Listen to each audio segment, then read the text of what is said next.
केंद्रीय गृह मंत्री अमित शाह ने पंजाब के मोगा में बदलाव रैली को संबोधित करते हुए विपक्षी दलों पर तीखा प्रहार किया और 2027 के विधानसभा चुनाव के लिए अभी से हुंकार स्पष्ट किया कि बीजेपी अब पंजाब में एक निर्णायक ताकत के तौर पर उभरने के लिए तैयार है।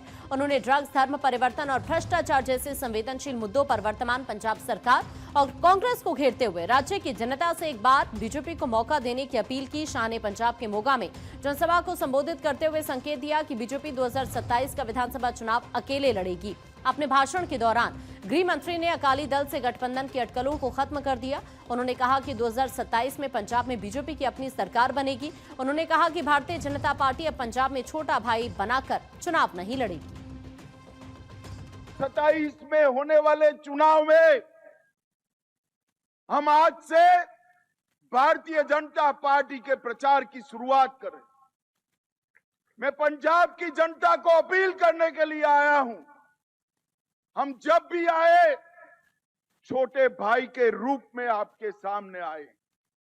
हमारी सरकार कभी बननी ही नहीं थी, मगर आज मैं कहकर जाता हूं 27 के चुनाव में भारतीय जनता पार्टी अपनी सरकार बनाने के लिए चुनाव लड़ने जा रही है। मैं पूरी पंजाब की जनता से, माताओं बहनों से, बुजुर्गों से आशीर्वाद मांगने आया हूं कि आप हमें आशीर्वाद दीजिए, हमारी ताकत बढ़ाइए। अगर पंजाब को नशे से कोई मुक्त कर सकता है तो केवल और केवल नरेंद्र मोदी और भारतीय जनता पार्टी कर। दरअसल जब पंजाब में शिरोमणि अकाली दल के साथ बीजेपी का गठबंधन होता था तो उन्हें सीटें भी कम मिलती थी और अकाली दल की तरफ से उन्हें छोटा भाई बताया जाता था। जनसभा को संबोधित करते हुए गृह मंत्री ने कहा, आम आदमी पार्टी में नशे का कारोबार समाप्त करने का दम नहीं है। कांग्रेस और अकाली तो पहले भी थे, वो भी नहीं रोक पाए। नशे का कारोबार सिर्फ बीजेपी रोक सकती है। मैं आपसे वादा करता हूं कि आप फरवरी 2027 में आशीर्वाद दे दीजिए। 2 साल में हम नशे के कारोबार को मूल समेत उखाड़ फेंकेंगे। पंजाब की जनता को कहने आया हूं, एकदम कम नहीं है आप पार्टी में नशे का कारोबार समाप्त करने का। और कांग्रेस और अकाली तो पहले ही थे, इन्होंने नहीं रोक पाए। नशे का कारोबार अगर कोई रोक सकता है तो केवल और केवल भारतीय जनता पार्टी रोक सकती है। उन्होंने कहा कि मोदी सरकार ने सिख पंथ और सिख भाइयों बहनों के लिए ढेर सारे काम किए। प्रधानमंत्री मोदी पर तो गुरु परंपरा का बड़ा कृपा भी है। गुरु तेग बहादुर जी का 350वां बलिदान साल भी प्रधानमंत्री मोदी के समय में आया। नानक देव जी का 550वां प्रकाश पर्व भी प्रधानमंत्री मोदी जी के समय में आया। गुरु तेग बहादुर जी का 400वां प्रकाश पर्व पीएम मोदी के समय आया और पीएम मोदी ने सभी पर्वों को राष्ट्रीय पर्व बनाकर कश्मीर से लेकर केरल तक और द्वारका से लेकर कामाख्या तक गुरुओं का संदेश पहुंचाने का कार्य किया। कश्मीर से धारा 370 समाप्त करी। आज नक्सलवाद समाप्त होने के कगार पर है।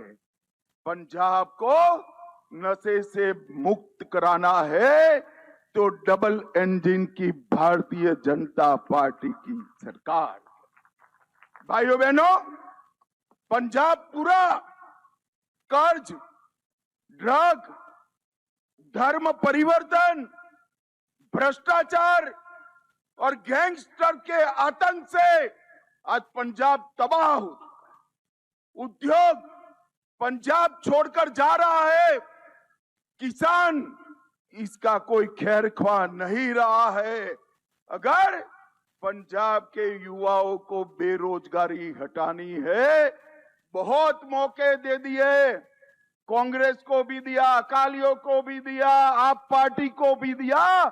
एक मौका भारतीय जनता पार्टी को देकर देखिए, हम पंजाब में परिवर्तन लाएंगे। पंजाब बीजेपी प्रदेश अध्यक्ष सुनील जाखड़ ने कहा कि आज पंजाब की एक ही आवाज है, नजर लगी मेरे पंजाब को नजर उतारो। जब से पंजाब में आपकी सरकार बनी है, पुलिस हेडक्वार्टर पर ग्रेनेड हमला होता है, थानों पर हमले हो रहे हैं, फिरौतियां मांगी जा रही हैं, जो नहीं देता है उनकी हत्याएं हो रही हैं, पुलिस वाले अपने थानों की दीवारों की ऊंचाई बढ़ा रहे हैं। पंजाब के मोगा में आज गृह मंत्री अमित शाह की विशाल रैली हुई। रैली में भारी जन सैलाब उमड़ा। आप देख सकते हैं जहां तक आपकी नजर जाएगी वहां तक जन सैलाब उमड़ा हुआ है। भारतीय जनता पार्टी के नेता गृह मंत्री अमित शाह ने स्टेज से कहा कि जिस तरीके से इस समय पंजाब में भ्रष्टाचार चरम पर है, नशा घर घर तक पहुंच रहा है, किसान अपनी फसल को बेचने के लिए परेशान है और इसके साथ साथ गैंगवार लगातार बढ़ता जा रहा है। पुलिस स्टेशन भी सुरक्षित नहीं है तो पुलिस वाले आम जनता की रक्षा क्या करेंगे। उन्होंने साफ शब्दों में कहा कि यदि 2027 में भारतीय जनता पार्टी की सरकार बनती है तो पंजाब में जिस डबल इंजन की सरकार दुगनी गति से विकास कार्य करवाएगी। उन्होंने कहा कि जिस तरीके से पंजाब सरकार ने सत्ता में आने से पहले जो वायदे किए थे उनमें से एक भी वायदा पूरा नहीं किया है। इस वायदा खिलाफी को पंजाबी कभी बर्दाश्त नहीं करता। अपनी उसी नाबर्दाश्ती का मिसाल देते हुए फरवरी 2027 के अंदर पंजाब में भारतीय जनता पार्टी की सरकार बनाए और डबल इंजन की सरकार पंजाब में विकास की वो जड़ी लगाएगी जिसका पंजाबी हकदार है। वीडियो जर्नलिस्ट विकास पंत के साथ डॉक्टर थानेश्वर शर्मा, मोगा।